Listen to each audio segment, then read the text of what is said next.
Hello friends, स्वागत है आप सभी का आपके अपने YouTube channel SGY science classes में। और मैं हूं दीपक। आज के इस वीडियो में हम लोग बात करने वाले हैं केमिस्ट्री के एक चैप्टर जो ज़्यादा ही महत्वपूर्ण होती है। और आपको पता है क्या है वो हमारा धातु एवं अधातु, मेटल एंड नॉन मेटल। इस चैप्टर से ऐसा कोई भी एग्जाम नहीं है जहाँ इस चैप्टर से एक प्रश्न ना हो। कम से कम एक प्रश्न रहता ही है, ठीक है। चाहे आप 10th का बोर्ड एग्जाम दे, चाहे आप SSC दे, चाहे आप रेलवे दे, किसी भी एग्जाम दीजिएगा तो उसमें यहाँ से एक प्रश्न ज़रूर बनते हैं। तो इसलिए ये चैप्टर तो बहुत ही महत्वपूर्ण बनती है। इसलिए आप लोग इस वीडियो को पूरा बनिएगा। और मैं 100% के साथ कहता हूँ कि अगर ये आप ये वीडियो पूरा देख लेते हैं तो आपको धातु एवं अधातु में कोई भी प्रॉब्लम नहीं होगा। और ये हमारा पार्ट 1 है। ऐसा नहीं कि पार्ट 1 ही देखे और आप कहें कि एक ही पार्ट 1 में पूरा ही खत्म हो गया। मैं ये नहीं कहता हूँ कि एक वीडियो में पूरा चैप्टर खत्म कर दूंगा, लेकिन मैं ये जरूर कहता हूँ कि अगर जितना पार्ट भी मैंने बनाया उस पार्ट को आप पूरे देख लेंगे तो मैं गारंटी के साथ कहता हूँ कि आपका इस चैप्टर से एक भी प्रश्न नहीं छूटेगा। तो चलिए शुरू करते हैं हम लोग आज के इस प्रश्न को। तो देखिए, हमें पढ़ना है धातु एवं अधातु। उससे पहले हमें जानना पड़ेगा तत्व। तत्व जानते हैं ना, लिख रहे हैं हम तत्व। तत्व को इंग्लिश में हम लोग कहते हैं एलिमेंट। क्या कहते हैं? एलिमेंट कहते हैं, एलिमेंट्स। अब सबसे पहली बात ये आती है कि तत्व शब्द का प्रयोग सबसे पहले किसने किया? ये भी प्रश्न बनती है, तत्व शब्द का सबसे पहले प्रयोग किसने किया? तो याद रखेंगे, तत्व शब्द का जो प्रयोग सबसे पहले जो किए थे, तत्व शब्द का प्रयोग सबसे पहले 1661 ईस्वी में। कब? 1661 ईस्वी में रॉबर्ट बोयर ने किया। याद रखेंगे, 1661 ईस्वी में किसने किया? रॉबर्ट बोयर ने।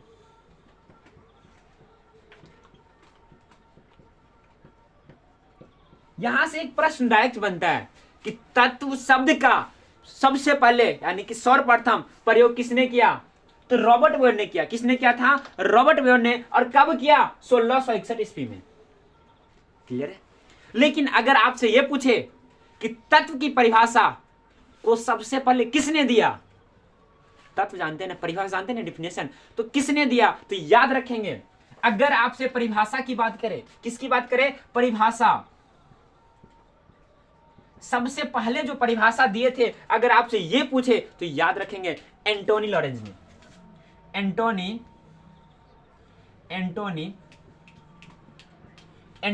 लॉरेंज।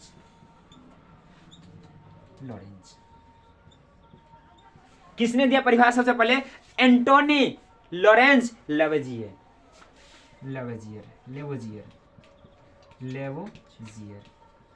याद रहेगा। तत्व शब्द का प्रयोग सबसे पहले किसने किया? रॉबर्ट बोयर ने। कब? 1661 ईस्वी में। लेकिन तत्व की परिभाषा किसने दिया? एंटोनी लॉरेंज लेवोजियर ने। ठीक है, इतना क्लियर है। अब ये बात आती है कि इन्होंने क्या बतलाया था। तो याद रखेंगे, इन्होंने कहा था कि तत्व जो है ना पदार्थ का मूल रूप है। तत्व क्या है? पदार्थ का मूल रूप है, जिसे रासायनिक प्रतिक्रिया द्वारा अन्य सरल पदार्थों में विभाजित नहीं किया जा सकता। क्या कहा? कि तत्व जो है ना आपका क्या है? पदार्थ का मूल रूप है, और इसे हम लोग क्या कर सकते हैं? विभाजित नहीं कर सकते हैं।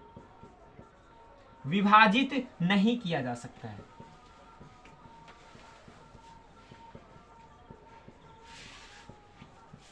यानी कि तत्व हमारा क्या? अविभाजित हो गया।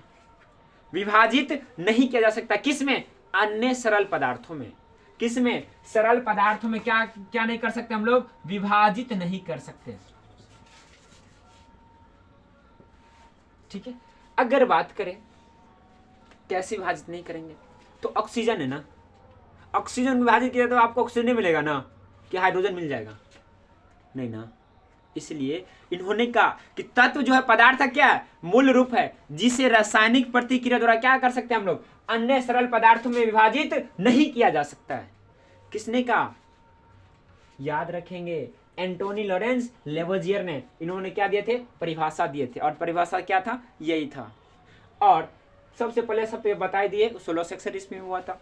अब बात आती है कि तत्व जो है ना कितने प्रकार के होते हैं, ये ना, तो तत्व को उनके गुणों के आधार पे 3 वर्गों में बांटा गया है।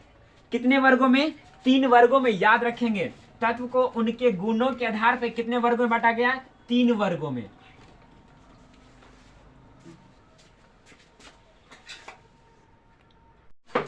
तो देखिए, तत्वों को उनके गुणों के आधार पर कितने वर्गों में बांटा गया, 3 वर्गों में। पहला याद रखेंगे धातु, दूसरा अधातु, तीसरा क्या है, उपधातु। तो याद रखिएगा। अब धातु किसे कहते हैं, ये बात आती है। तो देखिए, धातु जो होती है ना हमारा, विद्युत एवं उष्मा का क्या होता है पता है, विद्युत एवं उष्मा का सुचालक। क्या होते हैं, विद्युत एवं उष्मा क्या होते हैं, सुचालक होते हैं। और ये ठोस अवस्था में क्या होते हैं, आघातवर्धे होते हैं। अब ये नहीं समझे भाई साहब, ये आघातवर्धे है क्या, आघातवर्धे का मीनिंग क्या होता है, मतलब क्या होता है, ये नहीं समझे तो समझिए। आघातवर्धे का मतलब ये हुआ कि इसे पीटकर पतली चादर के रूप में ढाला जा सकता है। ढाल सकते हैं ना, जरूर। सोना पहनते हैं ना, गाना उना पहनते हैं ना, चादर, या आप क्या कहते हैं, चादर जानते हैं ना, कोठी उठी बनाते हैं ना, क्या करते हैं, चादर के रूप में पीटे तो उसको क्या कहते हैं, गुला कर देते हैं। तो उसका कौन सा गुण है, आघातवर्धे। धातु जो होते हैं ठोस अवस्था क्या होते हैं, आघातवर्धे होते हैं, यानी कि इसे पीट कर पतली चादर के रूप में क्या कर सकते हैं, बदला जा सकता है। अगला धातु जो होते हैं ना हमारा, तन्ने होते हैं। क्या होते हैं, अब ये क्या बात आ गई, तन्ने। तो सुनिएगा तन्ने क्या है। तन्ने का मतलब ये हुआ कि इसे पतली तार के रूप में खींचा जा सकता है। आपके घरों में जो बिजली आ रही है वो तार से आ रही है ना, वो पतली तार है ना, वो हमारा क्या है, धातु है। वो क्या होगा, कॉपर होगा, ये ना होगा, तो कॉपर है, वो हमारा क्या है, धातु है। ठीक है, चलिए इतना क्लियर है। एक बात और याद रखेंगे, ये जो होते हैं ना धातुएं, धातुएं क्या होती है, चमकीली होती है। याद रखेंगे, धातुएं क्या होती है, चमकीली होती है। और एक बात और याद रखेंगे, याद रखेंगे, आ रहा है ना, हाँ। एक बात और याद रखिएगा कि इसे पिटने पर टन या झन की आवाज आती है। क्या आती है, पिटने पर क्या आती है, टन या झन की आवाज आती है। ठीक है, और एक बात और याद रखेंगे, इसका गणनांक, गलनांक, गणनांक एवं क्वथनांक क्या होते हैं, उच्च होते हैं। क्वथनांक उच्च होते हैं। क्या होते हैं, गणनांक एवं क्वथनांक उच्च होते हैं, इतना याद रखिएगा। ठीक है, इससे ज्यादा आप नहीं रखिएगा तो भी चलेगा, लेकिन इतना बात याद रखिएगा। अब बात करते हैं अधातु के। किसके बात करते हैं, अधातु के। तो ठीक है, तो याद रखिएगा, अधातु जो है ना हमारा, विद्युत एवं उष्मा का क्या हो गया, ये सुचालक। तो ये क्या हो गया हमारा, कुचालक। यानी कि यह विद्युत एवं ताप का क्या होते हैं, कुचालक। ताप का क्या होता है, ये हमारा कुचालक होता है। ठीक है, अब आगे बढ़ते हैं। क्या ये आघातवर्धे होते हैं, नहीं होते। क्या ये तन्ने होते हैं, तो तन्ने ये नहीं होते हैं। ठीक है, तो याद रखेंगे, ये न तो आघातवर्धे नहीं होते, दूसरा पॉइंट ये नहीं होते हैं, तन्ने भी नहीं होते हैं। और ये बात है चमकीली, तो ये चमकीली नहीं होते, यानी कि ये विभिन्न रंगों में होते हैं, अलग अलग रंगों में होते हैं, विभिन्न। क्या होते हैं, ये विभिन्न रंगों में होते हैं। ठीक है, अगर बात करें इसका गलनांक एवं क्वथनांक की, तो इसका गलनांक और क्वथनांक जो होते हैं ना, निम्न होते हैं। क्या होते हैं, गणनांक एवं क्वथनांक निम्न, मतलब क्या होते हैं, कम होते हैं। क्या होते हैं, गणनांक एवं क्वथनांक कम होते हैं। ठीक है, अब आते हैं उपधातु पे। देखिए उपधातु किस पे बात करते हैं आप, उपधातु। तो याद रखेंगे, जिसमें धातु प्लस अधातु दोनों का गुण पाया जाता है, दोनों का गुण पाया जाता है, गुण पाया जाता है, उसे हम लोग क्या कहते हैं, उपधातु कहते हैं। क्या कहते हैं, उपधातु कहते हैं। यहां तक क्लियर। चलिए अब आगे बढ़ते हैं और आगे बात करते हैं।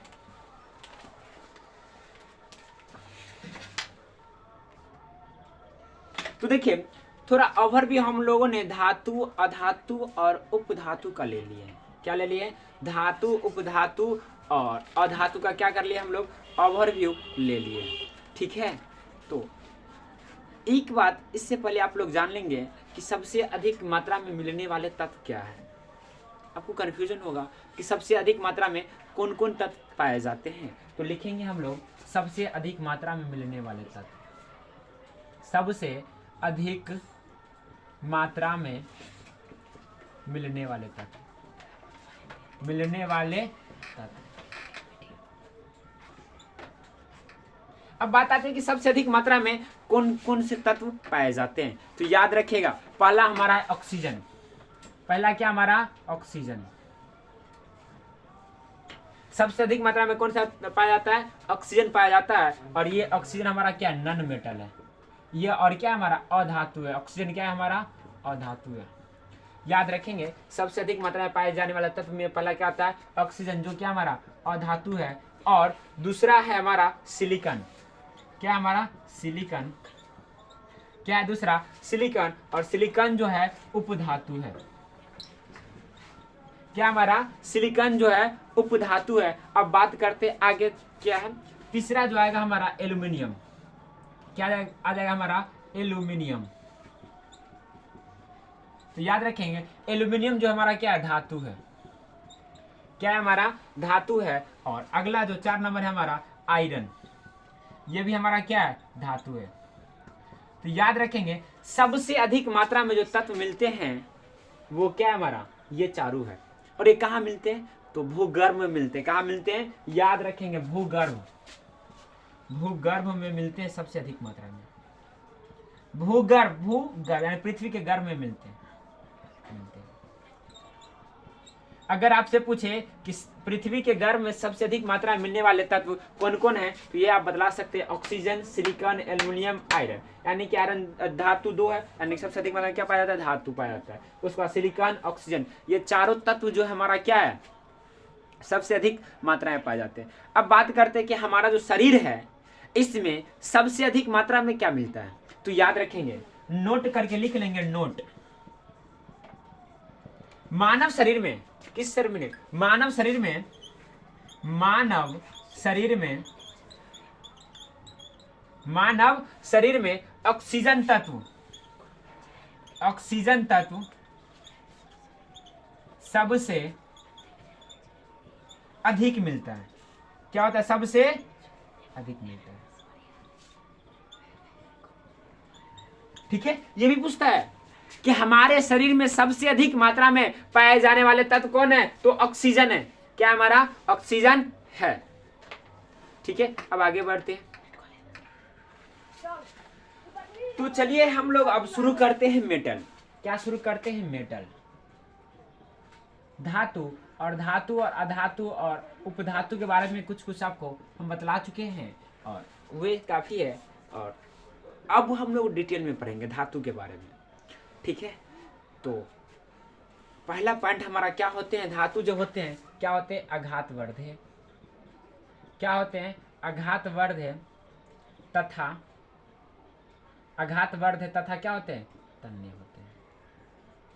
ठीक है, आघातवर्ध क्या होती है? तन्यता होती है। ठीक है, अब आगे बात करते हैं। अगर आपसे ये पूछ दे कि सबसे अधिक आघातवर्ध क्या है, कौन सा धातु है, तो याद रखेंगे सबसे अधिक आघातवर्ध है, सबसे अधिक आघातवर्ध है, सबसे अधिक आघातवर्ध है, आघातवर्ध है तथा तन्य जो है वो क्या पता है? गोल्ड। क्या हमारा? गोल्ड तथा सिल्वर है। क्या है हमारा? गोल्ड तथा क्या है? सिल्वर है। ठीक है, सबसे अधिक आघातवर्ध है तथा तन्य धातु क्या है? गोल्ड एवं सिल्वर, यानी कि सोना एवं चांदी है। अब बात, एक और बात बतलाए थे कि धातुएं जो होती है क्या होती है? चमकीली होती है। क्या होती है? चमकीली। तब क्यों होती है? तो इसमें जो है ना परावर्तन के गुण पाए जाते हैं। क्या पाए जाते हैं? परावर्तन के गुण, जिसके कारण क्या होती है? चमकीली होती है। लेकिन अधातु क्या होती है? विभिन्न रंगों की होती है। ठीक है, अब बात करते हैं कि ये विद्युत के क्या होते हैं। तो देखिए, ये फ्री इलेक्ट्रॉन के कारण धातुएं जो होती है ना, विद्युत एवं उष्मा क्या होते हैं, सुचालक होते हैं। फ्री इलेक्ट्रॉन, क्या हमारा फ्री इलेक्ट्रॉन, फ्री इलेक्ट्रॉन जानते हैं ना, मुक्त इलेक्ट्रॉन होने के कारण क्या होते हैं, धातुएं क्या होते हैं, विद्युत एवं उष्मा के सुचालक। ठीक है, विद्युत एवं उष्मा क्या होता है, ये हमारा सुचालक होता है। अगर आपसे पूछ दे कि सबसे अच्छा सुचालक धातु का नाम बतलाइए, क्या है सबसे अच्छा सुचालक धातु, सबसे अच्छा सुचालक धातु, अच्छा सुचालक धातु, तो आप क्या बतलाइएगा। अगर आपसे पूछे अघातवर्धे तथा तन्य, तो गोल्ड और सिल्वर दोनों, लेकिन सबसे सुचालक, तो ये हमारा होता है चांदी। क्या हमारा ये चांदी जो है सबसे अच्छा सुचालक है, क्या हमारा सबसे अच्छा सुचालक है। ठीक है, और आगे बढ़ते हैं हम लोग इससे आगे। अब देखिए, ये तो सभी धातु क्या होती है, सुचालक होते हैं, लेकिन एक अपवाद है। अपवाद क्या है, सो सुनिएगा। अपवाद हर जगह होती है कि नहीं होती है, होती है। तो सीसा जो है ना, सीसा, लेड, ये क्या है हमारा पता है आपको, विद्युत और उष्मा क्या है, कुचालक है। विद्युत और उष्मा क्या है हमारा, कुचालक, याद रखेंगे। सीसा क्या है, धातु है, लेकिन फिर भी क्या हमारा कुचालक है, किसके, विद्युत और उष्मा क्या है हमारा कुचालक है। ठीक है, इतना याद रहेगा, याद रखिएगा। धातु क्या होती है, आघातवर्धक तथा तन्य होती है। अगर आपसे पूछे कि सबसे अधिक आघातवर्धक क्या और तन्य कौन है, तो गोल्ड तथा सिल्वर धातु है। परावर्तन, इसमें परावर्तन के गुण के कारण क्या होता है, धातु क्या होती है, चमकीली होती है, और अधातु विभिन्न रंगों की होती है, ये भी याद रखेंगे। इसमें फ्री इलेक्ट्रॉन यानी कि मुक्त इलेक्ट्रॉन होने के कारण क्या होते हैं, विद्युत एवं उष्मा क्या होते हैं, सुचालक होते हैं। अगर आपसे पूछ दे कि सबसे अच्छा सुचालक धातु, तो क्या हमारा चांदी है। लेकिन एक अपवाद है, सीसा, जो क्या है, धातु है, लेकिन वो फिर भी क्या है, कुचालक है, विद्युत एवं उष्मा की। ठीक है, एक और आगे बढ़ते हैं हम लोग। आगे सुनिएगा, पारा, पारा का नाम सुने, केवल पारा जो है ना, ये एक ऐसी धातु है जो द्रवावस्था में होती है। किस अवस्था में होती है, द्रवावस्था में। आपसे पूछ देगा, ऑब्जेक्टिव डायरेक्ट पूछता है, कौन सी धातु है द्रवावस्था मिलता है, पारा। क्या कौन सी धातु है, कौन सी धातुएं विद्युत का कुचालक है एवं उष्मा का, विद्युत एवं उष्मा कुचालक है, तो सीसा। और द्रवावस्था मिलता है मरकरी, कौन सा मिलता है, मरकरी। क्लियर है, चलिए अब आगे बढ़ते हैं हम लोग, और आगे बढ़ते हैं हम लोग और अगले पॉइंट की बात करते हैं। ठीक है, अब देखिए, अगर आपसे पूछ दे कि सबसे अधिक क्रियाशील धातु, अधिक क्रियाशील धातु, क्रियाशील जानते हैं ना, जानते ही होंगे, थोड़ा बहुत आप पढ़े ही होंगे। अगर आपसे पूछ दे कि सबसे अधिक क्रियाशील धातु कौन सा है, तो याद रखेंगे पोटेशियम के, और दूसरा क्या है, सोडियम। सोडियम क्या है, सोडियम और पोटेशियम सबसे अधिक क्रियाशील धातु है। आगे बढ़ते हैं, अगर आपसे पूछ दे कि सबसे अधिक हल्की धातु, हल्की धातु, क्या पूछ दे, हल्की धातु, तो हल्की धातु याद रखेंगे वो क्या है, लिथियम है। क्या हमारा लिथियम जो है क्या सबसे हल्की धातु है। आगे बढ़ते हैं, अगर आपसे पूछ दे सबसे भारी धातु, क्या पूछे, भारी धातु, तो याद रखेंगे अगर हल्की पूछे तो लिथियम, भारी पूछे तो ओस्मियम। ठीक है, आगे बढ़ते हैं हम लोग। अगर आपसे पूछ दे सबसे कठोर, कठोर धातु, अगर आपसे पूछे कि सबसे कठोर धातु है, तो वो हमारा क्या, प्लेटिनम है। याद रखेगा क्या है, प्लेटिनम है। अगर एक बात और पूछ दे, सबसे मुलायम, मुलायम धातु, देख रहे हैं कैसे लिख रहे हैं। अगर हल्की पूछा तो लिथियम, भारी पूछा तो ओस्मियम, कठोर पूछा तो प्लेटिनम, तो भाई साहब ये भी तो आपका सवाल होगा ना कि सर जी जब कठोर है तो कोनो न कोनो तो मुलायम भी होगा ना, तो सबसे अधिक मुलायम कौन है? तो याद रखेंगे सोडियम, सोडियम Na तथा पोटेशियम। सोडियम तथा पोटेशियम को क्या कर सकते हैं हम लोग? चाकू से काट सकते हैं। किससे काट सकते हैं? याद रखेंगे चाकू से इसे काटा जा सकता है और इसे किरोसिन तेल में डुबो कर रखते हैं। क्यों? ये क्रियाशील धातु है। क्या ये क्रियाशील धातु है और ये वायु के साथ क्या कर लेती है? अभिक्रिया कर लेती है। क्या कर लेती है? अभिक्रिया कर लेती है। ठीक है, अब आगे बढ़ते हैं हम लोग और अगले पॉइंट की बात करते हैं। अगर आपसे पूछे कि भविष्य की धातु किसे कहा जाता है? भविष्य की धातु, भविष्य की धातु किसे कहा जाता है? भविष्य की धातु किसे कहा जाता है? तो याद रखेंगे टाइटेनियम को। किसको? टाइटेनियम को। टाइटेनियम। भविष्य की धातु किसे कहा जाता है? टाइटेनियम को क्या कहा जाता है? भविष्य की धातु कहा जाता है। क्लियर है? चलिए अब आगे बढ़ते हैं और अगले पॉइंट की ओर चलते हैं। ये सभी आपके ऑब्जेक्टिव में पूछ लिए जाते हैं आपसे आपके एग्जाम में। ठीक है, देखिए कौन सा धातु है जो द्रवावस्था में पाई जाती है? पारा यानी कि मरकरी। सबसे अधिक क्रियाशील धातु कौन है? सोडियम और पोटेशियम। और हल्की धातु लिथियम, भारी धातु ओस्मियम, कठोर धातु प्लेटिनम और मुलायम धातु सोडियम तथा पोटेशियम। और इसे इतना मुलायम कि इसे चाकू से हम लोग काट सकते हैं और ये क्रियाशील है, तो इसलिए हम लोग इसे कहाँ रखते हैं? किरोसिन तेल में डुबो कर रखते हैं, क्योंकि ये वायु के साथ क्या कर लेती है? अभिक्रिया कर लेती है। अगर आपसे पूछे भविष्य की धातु, तो टाइटेनियम। भविष्य की धातु क्या है? टाइटेनियम। अगर आपसे पूछे, क्या पूछे पता है? धातुओं का राजा किसे कहा जाता है? धातुओं का राजा क्या हमारा? धातुओं का राजा। तो धातुओं का राजा किसे कहा जाता है? Called gold. सोना को क्या कहा जाता है? धातुओं को राजा कहा जाता है। अब बात आती है कि कैसे, तो याद रखेंगे सोना की जो शुद्धता को मापते हैं ना, किसकी? सोना की शुद्धता को किस में मापते हैं? कैरेट में मापते हैं। कैरेट में मापा जाता है। याद रखिएगा सोना की शुद्धता को किस में मापा जाता है? तो कैरेट में मापा जाता है। ठीक है, और एक बात और जान लीजिए, एक कैरेट बराबर होता है, एक कैरेट बराबर 200 mg। ठीक है, एक कैरेट बराबर होता है 200 mg होता है। एक बात और याद कर लेंगे, अगर आपसे पूछे कि सबसे शुद्ध सोना कौन सा होता है? क्या पूछे आपसे? शुद्ध सोना कितने कैरेट का होता है? शुद्ध सोना कितने कैरेट का होता है? तो याद रखेंगे 24 कैरेट का। शुद्ध सोना कितने कैरेट का होता है? तो 24 कैरेट का। ठीक है, अब एक और है, आपसे पूछे कि मूर्खों का सोना, क्या पूछे आपसे कि मूर्खों का सोना किसे कहा जाता है? तो आप क्या बोलेंगे?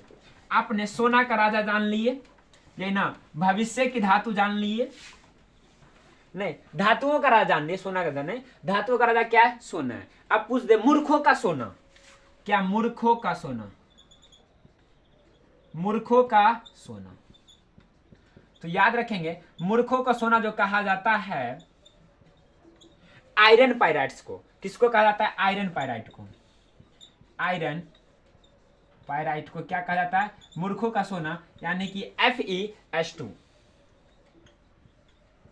FeS2 को क्या कहा जाता है? मूर्खों का सोना कहा जाता है। ठीक है, एक बार फिर से रिपीट करते हैं। पारा जो होते हैं द्रव अवस्था मिलते हैं। अधिक क्रियाशील धातु क्या? सबसे अधिक क्रियाशील धातु पोटेशियम और सोडियम है। सबसे हल्की धातु लिथियम, सबसे भारी धातु ओस्मियम, सबसे कठोर धातु प्लेटिनम और सबसे मुलायम धातु क्या है? सोडियम और पोटेशियम है। इतना मुलायम कि इसे चाकू से भी काटा जा सकता है और ये क्रियाशील है, इसलिए किरोसिन तेल में डुबो कर रखा जाता है। ठीक है, और भविष्य की धातु, फ्यूचर की धातु जो कहा जाता है टाइटेनियम कहा जाता है। धातुओं का राजा किसे कहा जाता है? गोल्ड, यानी कि। तो आज की इस वीडियो को हम लोग यहीं पे विराम देते हैं और मिलते हैं अगले वीडियो में। ये वीडियो आपको कैसा लगा आप हमें कमेंट करके ज़रूर बतलाइएगा। और चैनल पे नए होंगे तो चैनल को ज़रूर सब्सक्राइब कर दीजिएगा, ताकि जब भी हम कोई वीडियो डालें तो आपके पास सबसे पहले नोटिफिकेशन जाए। तो मिलते हैं अगले वीडियो में, तब तक के लिए जय हिंद, जय भारत।